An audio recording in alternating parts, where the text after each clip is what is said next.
Good morning students, সুপ্রভাত। আশা করি প্রত্যেকে খুব ভালো আছো, সুস্থ আছো। আজ বাংলা নববর্ষের প্রথম দিন, নতুন করে কিছু সূচনার দিন, কিছু প্রতিশ্রুতির দিন, কিছু আস্বাদনের দিন।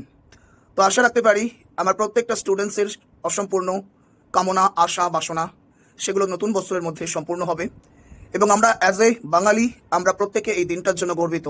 অবশ্যই প্রত্যেকটা জনসাধারণ, প্রত্যেকটা স্টুডেন্টস, প্রত্যেকটা মানুষকে টেক্সটবুক সুপার কোচিংয়ের তরফ থেকে এবং অবশ্যই আমার তরফ থেকে অনেক অনেক ভালোবাসা, শুভেচ্ছা। 1 নম্বর পয়েন্ট। 2 নম্বর পয়েন্ট, আজ নতুন বৎসর বাংলা নববর্ষ উপলক্ষে টেক্সটবুকের পয়েন্ট অফ ভিউ থেকে, টেক্সটবুকের তরফ থেকে কিছু স্পেশাল গিফট তোমাদের জন্য রয়েছে এবং সেই সমস্ত গিফট নিয়ে আমরা দেখা করছি তোমাদের সঙ্গে ঠিক বেলা 11টায়। তো অবশ্যই ঠিক বেলা 11টায় প্রত্যেকে চোখ রেখো টেক্সটবুক সুপার কোচিং বাংলাতে। কিছু পরিবর্তন, কিছু নতুন ভাবনা, অবশ্যই স্টুডেন্টকে কনফিডেন্স দেওয়ার ভাবনা, স্টুডেন্টকে সিলেকশন পাওয়ানোর আমাদেরও নতুন করে কিছু প্রতিজ্ঞা, নতুন করে কিছু আস্বাদন। Thank you so much. দেখা হচ্ছে ঠিক বেলা 11টায়।